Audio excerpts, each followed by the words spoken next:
বিসমিল্লাহির রহমানির রহিম। আসসালামু আলাইকুম প্রিয় শিক্ষার্থী বন্ধুরা, কেমন আছো তোমরা?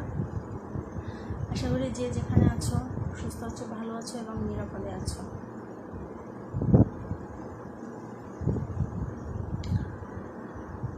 হোস্টমাত মাধ্যমিক বিদ্যালয়ের অনলাইন ক্লাস থেকে তোমার সকলকে স্বাগতম। আমি হালিমা আক্তার আজকে এসেছি নবম ও দশম শ্রেণীর বাংলা দ্বিতীয় পত্র ক্লাস নিয়ে। আজকে আলোচনার বিষয় হচ্ছে ব্যঞ্জনধ্বনি। এর আগের ক্লাসে তোমাদের আমি স্বরধ্বনি সম্পর্কে আলোচনা করেছি। স্বরধ্বনির সম্পর্কে আলোচনা করে শেষ করেছিলাম। ব্যঞ্জনধ্বনিটা এখন আলোচনা করে দিচ্ছি। দেখো, ব্যঞ্জনধ্বনির শুরুতে সংজ্ঞাটা দিয়ে নিই। যে ধ্বনি উচ্চারণের সময় অন্য ধ্বনির সাহায্যের প্রয়োজন হয়, যে ধ্বনি উচ্চারণের সময় অন্য ধ্বনির সাহায্য প্রয়োজন হয়, অর্থাৎ যে ধ্বনি উচ্চারণে ফুসফুসতাড়িত বাতাস মুখের কোনো না কোনো স্থানে বাধাপ্রাপ্ত হয় তাকে ব্যঞ্জনধ্বনি বলে। আমি স্বরধ্বনিতে কী বলেছিলাম? স্বরধ্বনিতে বলেছিলাম যে ধ্বনি উচ্চারণে কারোর সাহায্যের প্রয়োজন হয় না, কোনো ধ্বনিরই সাহায্যের প্রয়োজন হয় না। কিন্তু ব্যঞ্জনধ্বনিতে এসে কি বলছি?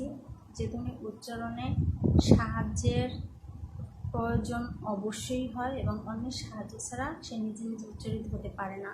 যেমন দেখো, ক, খ, গ, চ, ম ইত্যাদি যে বর্ণগুলো, এই বর্ণগুলো ক যদি উচ্চারণ করতে যায় কয়ের সাথে কয়ের সাথে একটা স্বরধ্বনি অবশ্যই এসে যায়। তাহলে যে ধ্বনি উচ্চারণে স্বরধ্বনির সাহায্যের একান্তই প্রয়োজন, যে ধ্বনিগুলো উচ্চারণে স্বরধ্বনির সাহায্য একান্তভাবে প্রয়োজন, তাই হচ্ছে ব্যঞ্জনধ্বনি।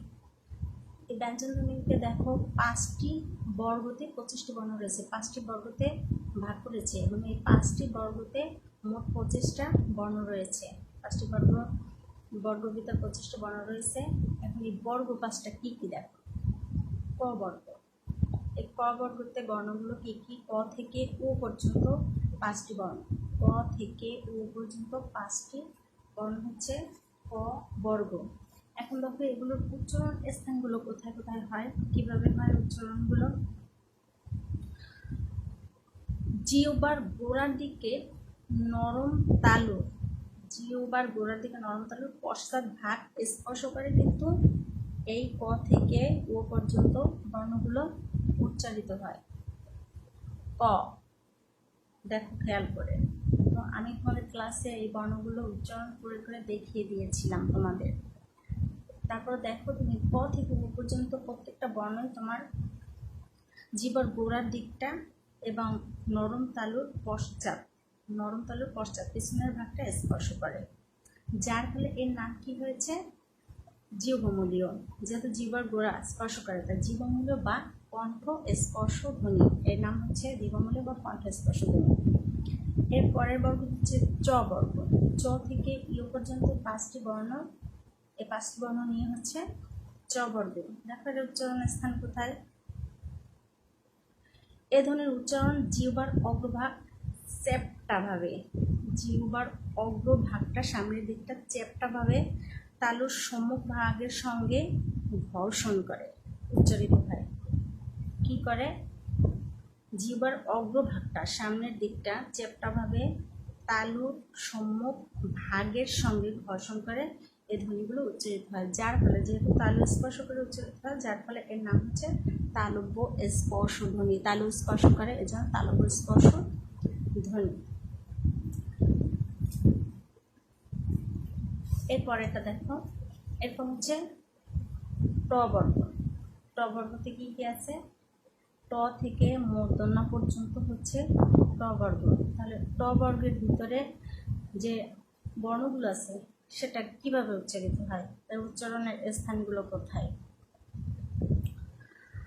দেখো, এই ধ্বনিগুলো উচ্চারণে জিহ্বার অগ্রভাগটা কিঞ্চিত পরিমাণ উল্টিয়ে উপরের মাড়ির গোড়ার শক্ত অংশটাকে স্পর্শ করে। কি করে? জিহ্বার অগ্রভাগটা কিঞ্চিত উল্টায়, ট ট কিঞ্চিত উল্টিয়ে উপরের মাড়ির গোড়ার শক্ত অংশটা স্পর্শ করে। দেখো ট ট মাড়ির গোড়ার শক্ত অংশটা স্পর্শ করে উচ্চারিত হয়, যার ফলে এর নাম হয়েছে কি দন্তমূলীয় প্রতিবেষ্টিত ধ্বনি অথবা মূর্ধন্য ধ্বনি। এরপর হচ্ছে ত বর্গ। ত থেকে দন্তন্য পর্যন্ত এই 5টি বর্ণ হচ্ছে ত বর্গ। ত থেকে দন্তন্য এই 5টি বর্ণ হচ্ছে ত বর্গ। তাহলে এই ত বর্গটা কোথা থেকে উচ্চারণ হয়ে আসে দেখো। এই ধ্বনিগুলো উচ্চারণের সময় জিহ্বার সম্মুখ প্রসারিত হয়, জিহ্বার যে সামনের অংশটা প্রসারিত হয় এবং অগ্রভাগ উপরের দাঁতের পাটির গোড়ার দিকে স্পর্শ করে। অগ্রভাগটা সামনের দিকটা কি করে, সামনের দিকটা কি করে, দাঁতের পাটির গোড়ার দিকে স্পর্শ করে, যার ফলে এদের নাম হচ্ছে কি দন্ত। এদের নাম হচ্ছে দন্ত ধ্বনি। এরপরে হচ্ছে প বর্গ। প থেকে ম পর্যন্ত 5টি বর্ণ, যার নাম হচ্ছে প বর্গ। এটা কোথা থেকে উচ্চারিত হয় দেখো। প্রত্যেকটা ধ্বনি উচ্চারণের সময় দেখো ওষ্ঠের সাথে অধরের স্পর্শ হচ্ছে। প, ফ, ব, ভ, ম, 5টা বর্ণ স্পর্শ করতে দেখো ঠোঁটের স্পর্শ অবশ্যই আছে। ওষ্ঠের সাথে অধরের স্পর্শ ঘটে, যার ফলে এর নাম হচ্ছে ওষ্ঠধ্বনি। এই 25টা বর্ণকে কি বলা হয়? 5টা বর্গের ভিতর 25টা বর্ণ পেয়েছি আমরা। 5টা বর্গের ভিতর পেয়েছি 25টা বর্ণ। এই 25টা বর্ণকে আবার কি বলা হয়? স্পর্শ বর্ণ। এই 25টা বর্ণকে বলা হয় স্পর্শ বর্ণ। এরপরে আসো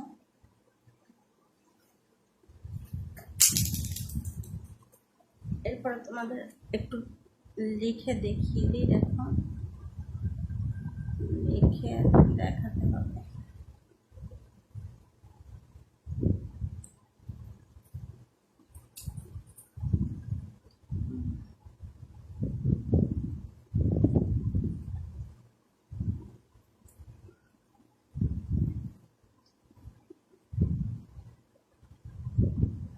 দেখো 25টা বর্ণ নিচে সেটে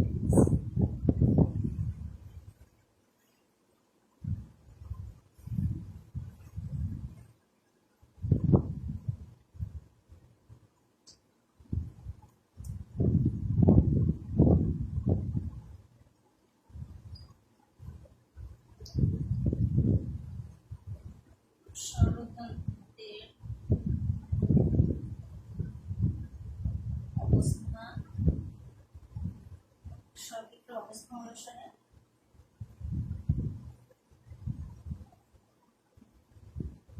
ব্যঞ্জন